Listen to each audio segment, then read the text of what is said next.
Tata IPL 2026 आज का मुकाबला।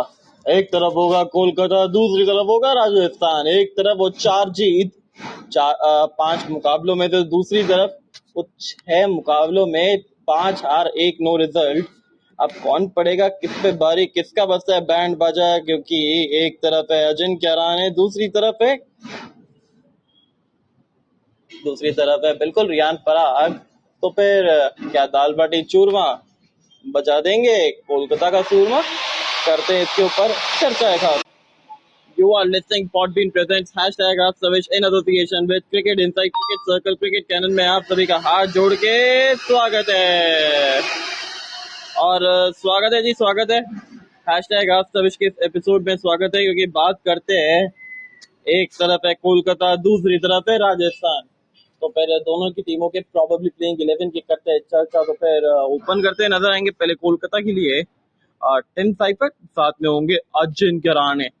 नंबर 3 पे you got Ankush Raghuvanshi, 4 number पे यू गॉट कैमरन ग्रीन, 5 पे आ जाते हैं आपके पास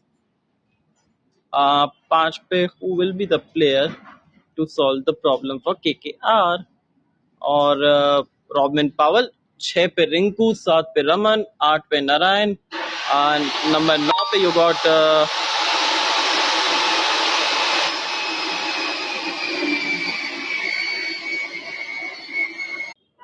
सो 8 पे नारायण हो जाएंगे। 9 नंबर पे आपके पास हो जाते हैं कौन? वो खिलाड़ी जो कि इस टीम के लिए सबसे बड़ा तुर्क का इक्का हुआ करता था। हर्षित राणा अवेलेबल नहीं है, तो फिर पति राणा के बदले तो पति राणा भी अभी अवेलेबल नहीं है पूरी तरीके से, तो फिर वैभव अरोड़ा एट नंबर 9। नंबर 10 पे आपके पास कार्तिक त्यागी, 11वें नंबर पे वरुण चक्रवर्ती, और इम्पैक्ट प्लेयर के तौर पे यू गॉट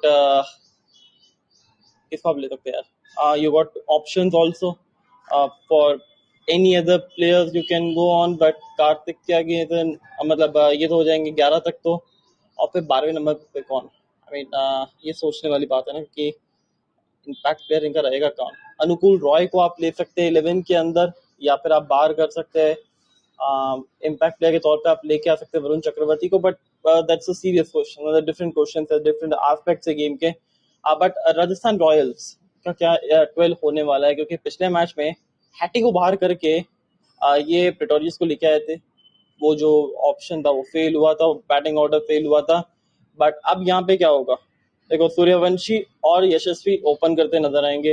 3 नंबर पे यू गॉट जुरेल, 4 पे पराग, 5 पे हैटी, क्योंकि Pretorius is an opener. Top order के बैटर है, वो मिडिल ऑर्डर के अंदर फिट नहीं बैठ रहे हैं। तो 5 पे यू गॉट हैटी। At number 6 you got Jadeja, 7 पे फरेरा, 8 नंबर पे आपके पास बैटिंग करने आ जाते हैं रवि बिश्नोई। Remember Archer. 9 पे बिश्नोई, 10 पे you got an option of Sandeep Sharma, 11वें नंबर पे आपका आंद्रे बर्गर हो जाते हैं। और इम्पैक्ट प्लेयर के तौर पे you can actually go with any pacer और व्हाट। इनके पास कौन कौन से पेसर के ऑप्शन है? Tushar Deshpande is a good option for Kolkata wickets, क्योंकि दिन का मुकाबला, dry surface, it's going to be very interesting ना कि तुषार देशपांडे किस तरीके से अपने आप को प्रूव कर सकते हैं इस गेम में। तो ये हो गई दोनों ही टीमों की प्रोबेबली प्लेइंग 11। अब बात कर लेते हैं दोनों ही टीमों की स्ट्रेंथ और वीकनेस के ऊपर। फिर राजस्थान रॉयल्स की स्ट्रेंथ के ऊपर बात करते हैं। पहले राजस्थान का स्ट्रेंथ क्या है? देखो, राजस्थान रॉयल्स का स्ट्रेंथ है इस टीम की बैटिंग। जिस तरीके से बैटिंग करती है ये टीम, वैभव सूर्यवंशी एक वीडियो गेम की तरह खेलते हैं। Then you got options of Yashasvi Jaiswal, Dhruv Jurel, Shimron Hetmyer, Riyan Parag. तो फिर बैटिंग अच्छी खासी है। They're absolutely fantastic with the batting. Second strength क्या है इस टीम की भैया? इस टीम की भैया स्ट्रेंथ है बॉलिंग है। मतलब बॉलिंग के अंदर आप इनसे करवा लो, कोई दिक्कत नहीं है जी, कर रहे हैं। वहां पे आपको मिल जाते हैं रवि बिश्नोई, रविंद्र जडेजा, 2 पर्पल कैप के कंटेंडर। सॉरी, रविंद्र जडेजा ने तो ओवर ही पूरे नहीं किए अब तक एक भी बार, एक इस मैच मतलब इस पूरे आईपीएल में। But Ravi Bishnoi with the ball is absolutely fantastic. और आज तो रवि का वार भी है, तो फिर और ज्यादा घातक रहेगा ये रविवार का दिन में। फिर तुषार देशपांडे ने अच्छी यॉर्कर्स डिस्प्ले करी अपनी गेम के अंदर। देन आर्चर अच्छे रिदम में लग रहे हैं, साथ में अच्छे रिदम में लग रहे हैं वहां पे संदीप शर्मा भी। तो फिर प्लेंटी ऑफ ऑप्शंस। और इन सबको अपनी स्ट्रेंथ के बारे में पता है कि इनकी क्या स्ट्रेंथ है और क्या वीकनेसेस है, तो ये एक बहुत अच्छी चीज है। तीसरा मैं कहूंगा इस टीम की रोल क्लैरिटी। सबको अपना अपना गिवन रोल क्लैरिटी से दे रखा है, सब लोग अपना रोल निभा भी रहे हैं। थोड़ा सा एक चांस मिसेस आउट करता है, वो दो तीन चीजें उसके ऊपर वीकनेस में हम लोग करेंगे चर्चा, बट स्ट्रेंथ में तो भैया रोल क्लैरिटी है सबके पास, तो फिर ये टीम की स्ट्रेंथ हो गई। अब वीकनेस क्या हो जाती है जी टीम की? सी वीकनेस है आप रविंद्र जडेजा का यूज सही से नहीं कर रहे। लेट बी फेयर इनफ, क्योंकि अगर महेंद्र सिंह धोनी होते यहाँ पे तो फिर 4 ओवर पूरे करवाते रविंद्र जडेजा को हर मैच में। मीन वो उनके स्पिन के तुरुप के होते, बट यहाँ पे सिर्फ एक मैच में वो आपने उनको 2 विकेटें लेने का मौका दिया, वो भी एक ही ओवर में ले गए थे, तो वो भी चेन्नई वाले गेम में। पर उसके बाद ओवर्स लगातार डाल ही नहीं पा रहे, वो पूरे ओवर्स करवा भी नहीं पा रहे आप लोग, तो great use of Ravindra Jadeja is not there. दूसरी चीज, Riyan Parag with the bat, captain is absolutely perfect with that, but batting के अंदर थोड़ा सा फॉर्म टिप हुआ है, इसमें कोई डाउट नहीं है। 4 नंबर पे आके थोड़ा रिस्पॉन्सिबिलिटी के साथ खेलना पड़ता है आपको, ये नहीं कि आप बल्ला चला रहे हैं, अटैक कर रहे हैं, आपको थोड़ा सा एक एज ए कैप्टन आपको एक रिस्पॉन्सिबिलिटी लेनी पड़ेगी। जब आप मैचेस खेलते हैं तो फिर उन सब चीज़ों के ऊपर आप थोड़ा सा जहन में ध्यान रख सकते हैं। बाकी और कोई वीकनेसेस नजर आती नहीं है इस टीम की। अब कोलकाता की बात कर लेते हैं, कोलकाता का स्ट्रेंथ और वीकनेस क्या है? कोलकाता का स्ट्रेंथ एक्चुअली इस टीम की स्पिन बॉलिंग है, कि पिछले मैच में दिख गया कि वरुण चक्रवर्ती ने जिस तरीके से डाला, अच्छी गेंदबाजी करी, रादर वी कैन से गेंदबाजी, ठीक है। Varun Chakravarthy is good, Sunil Narine is good, Anukul Roy is good. वो 3 तिगड़ी जो स्पिन की है ना, यहाँ पे वो फंसा सकती है राजस्थान रॉयल्स को इस मैच में। तो दूसरा स्ट्रेंथ क्या हो गया इस टीम की? डेथ की bowling. Kartik Tyagi with the death bowling, absolutely fantastic, मजा आ रहा है इनकी देख के गेंदबाजी, एक रिडेम्पशन सा हुआ है।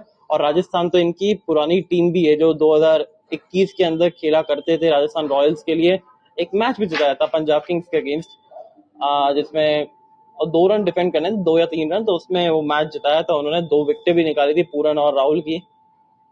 फिर वो मैच जीते थे, पर वो बहुत पुरानी कहानी थी, 5 साल पुरानी कहानी थी। अब कहानी 5 साल आगे बढ़ गई है, वो केकेआर के लिए खेलते हैं, बीच में 2-3 सीजन मिस भी किए because of injury, but now he is fully fit and fully back on ground और अच्छी रफ्तार से डाल रहे हैं।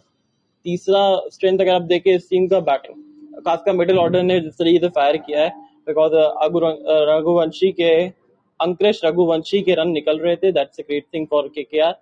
सेकंड जो स्ट्रेंथ था इस टीम, मतलब फिर रॉबिन पावल जब से आए तब से उनके भी रन निकल रहे, कैमरन ग्रीन के भी रन निकल रहे हैं, तो फिर things are going little bit good in favour of Kolkata Knight Riders, तो फिर ये टीम की स्ट्रेंथ हो जाती है। अब वीकनेसेस क्या है? देखिए वीकनेस इस टीम की है कि अभी तक 6 मुकाबले हो गए, कॉम्बिनेशन नहीं तलाश पाए, और इसकी वजह क्या थी? जब हमने इनका टीम का एनालिसिस किया था ना, तो हमें ये चीज लगी थी कि यार ये टीम के पास ना ऑप्शन बहुत सारे ओपनर्स के, उसमें कहीं ये टीम फंस ना जाए, और वही हुआ। I mean see lot of options. हाँ, एक आप बैकअप ओपनर के तौर पे रखना जरूर चाहते हैं, इसमें कोई डाउट नहीं है, बट वो बैकअप ओपनर के तौर पे भी आपने 4 बैकअप ओपनर रखा गया। Ajinkya Rahane is a opener, no doubt. Sunil Narine used to be your opener जब विनिंग टीम बनी थी ये टीम। देन उसके अलावा आपने, आपकी टीम के ओपनर्स कौन कौन है? टिम साइफर्ट भी है, फिन एलन भी है, दोनों में से एक ही खेलेगा, वो एक प्रॉब्लम है कोलकाता नाइट राइडर्स की, कि इतने सारे बैकअप ऑप्शन सिर्फ ओपनर के लिए रख दिए। वो जो रोल क्लैरिटी होती है वो एक पर्टिकुलर प्लेस के लिए, Cameron green can fit in the number 4 और number 3, that's fair enough, but उसके अलावा कोई ज्यादा वो टिका भी नहीं है ना उस लिस्ट के अंदर। रान नंबर 3 पे वो फ्लॉप हुए, ओपन कर रहे हैं तो अच्छा कर रहे हैं, इसमें कोई डाउट नहीं है। तो lot of ups and downs is going through the captaincy your mind, but ये बात तो है ना कि पैसा बहुत ज्यादा होने के बाद आपने उसको सही तरीके से यूज नहीं किया मेरे यार, तो फिर ये टीम की बहुत बड़ी वीकनेस थी। दूसरी चीज, मतलब जो कि कॉम्बिनेशन की वजह से है, बाकी और तो कोई वीकनेस नजर आती नहीं है। तो अगर कॉम्बिनेशन आपका ठीक नहीं होगा शुरुआत से, तो फिर आप जीतना थोड़ा सा मुश्किल रहता है मेरे दोस्त। अब बात करते हैं टॉकिंग पॉइंट नंबर 3 पे, यानी कि प्रेडिक्शंस पे, आपकी प्रेडिक्शंस क्या कहती है भैया इस मैच की? तो फिर देखो, जो टीम टॉस जीतेगी पहले बॉलिंग कर लो, क्योंकि कोलकाता का मैदान है और दिन में धूप रहेगी तो विकेट स्लो होगा थोड़ा सा। तो कोलकाता का वेदर अगर देखे तो अच्छी खासी धूप निकली हुई है और 4 बजे 3 साढ़े 3 के आसपास ऑलरेडी 36 डिग्री के आसपास पहुंच जाएगा। तो फिर कोलकाता के अंदर धूप है, यानी कि स्पिन ट्रैक थोड़ा सा मदद कर सकता है, रवि बिश्नोई गेम के अंदर आ सकते हैं। देन दूसरा प्रेडिक्शन मेरा क्या है? It's not gonna be the 200 wicket, let be very honest with that. 160 से 190 के बीच में एक अच्छा स्कोर रहेगा और अगर आप शुरुआत से 160 के लिए खेलने जाओगे ना, या 180 के लिए जाओगे खेलने के लिए, 170 180 के लिए, तो शायद आप 200 प्लस कर दोगे, बिकॉज अब विकेट्स इन हैंड रहेंगे, आप उस तरीके से खेलते रहोगे, लास्ट में जाके बैटिंग थोड़ी सी और आसान हो जाएगी, तो फिर वो काम हो सकता है। पर अगर शुरुआत से आप 200 के ऊपर जाओगे मारने के लिए तो फिर फंस जाओगे मेरे यार, वो गोटी फंस जाएगी, और जब गोटी फंस गई ना तो फिर जान निकलना मुश्किल हो जाती है। अब तीसरा मैं कहूँगा प्रेडिक्शन के अंदर कोलकाता को मिल रही है अपनी छठी हार, यानी कि Rajasthan Royals going to be the top position in this match. तो फिर ये होगा। अब मेरे को पता नहीं क्यों लग रहा है कि रविंद्र जडेजा शायद पूरे 4 ओवर कर जाए, रवि बिश्नोई 4 ओवर के अंदर अपना सबसे बेस्ट स्पेल डाल जाए। It's gonna be the factor of the most important thing. तो फिर ये टीम की मतलब ये प्रेडिक्शन है हमारी। अब चौथी टॉकिंग पॉइंट पे चलते हैं फटाफट से। की बैटल्स क्या क्या होने वाली है भैया इस मैच की? तो की बैटल्स, एक तरफ है रवि बिश्नोई, सामने कैमरन ग्रीन। ये बड़ा इंटरेस्टिंग बैटल रहेगा, किस तरीके से फेस करेंगे कैमरन ग्रीन को वहां पे रवि बिश्नोई को कैमरन ग्रीन। तो ये की बैटल हो गया और सामने मेरे को लगता है कि गुगली आएगी उनके लिए और वो शायद फंस सकते हैं, वो स्वीप मारने के चक्कर में फंस सकते हैं, वो स्टेप आउट करके वो करने के चक्कर में फंस सकते हैं। तो फिर ये की बैटल नंबर 1 हो गया। अब की बैटल नंबर 2 क्या है भैया? देखिए, एक तरफ है आपके पास वरुण चक्रवर्ती या सुनील नारायण, उनके सामने वैभव सूर्यवंशी, क्योंकि आंख बंद करके नहीं मारता ये खिलाड़ी, let be very clear with that. अच्छी तरीके से बल्ला घुमाता है ये और फिर किस तरीके से सम्मान देके खेलेंगे। अब जो सम्मान कमाया उस सम्मान को ले उड़ेंगे वैभव सूर्यवंशी, और जो वरुण चक्रवर्ती और सुनील नारायण का जो सम्मान किया है लोगों ने, क्या उसको ले उड़ेंगे क्या? तीसरा जो मुझे लगता है कि कार्तिक त्यागी वर्सेस रियान पराग, क्योंकि बाउंसर को इतना बेहतर तरीके से नहीं खेल पाते बैक ऑफ लेंथ को, गेंदबाजी को, और तेज गति का बैक ऑफ लेंथ डालता है कार्तिक त्यागी, उसमें वो फंस सकते हैं। मैं तो कह रहा हूँ कार्तिक त्यागी मतलब रियान पराग के आते ही ना लगाओ सीधा कान के पास एक आधा बाउंसर और एक आधा गेंद थोड़ी सी बैक ऑफ लेंथ दो, पीछे फील्डर डीप स्क्वायर लेगा और डीप पे विकेट जमा के रखो, सीधा विकेट आएगा हाथ में, और बीच बीच में शायद आप एक आधा गेंद आगे भी डाल सकते हो। चौथा, रविंद्र जडेजा के सामने अजिंक्य रहाणे, क्योंकि लेफ्ट आर्म ऑफ स्पिनर के सामने फंसते ही अजिंक्य रहाणे, और अगर जितनी जल्दी लगा दोगे आप स्पिनर को उतनी जल्दी वो विकेट प्राप्त करने की आपकी वो क्षमता और बढ़ जाती है। कि स्वीप मारने जाएंगे स्टेप आउट करेंगे, और ये स्टेप आउट जो है ना वो प्रॉपर वो चिप शॉट वाला करते हैं जो रॉबिन उथप्पा किया करते थे। तो वो डेलिकेट देखने में अच्छा लगता है, पर वैसे वो शायद होता है इतना अच्छा नहीं है। तो फिर ये कुछ की बैटल्स है जो इस मैच में पड़ सकती है भारी। तो फिर देखते हैं कौन पड़ेगा किस पे भारी। क्या राजस्थानी सूरमा बना देंगे इनका चूरमा?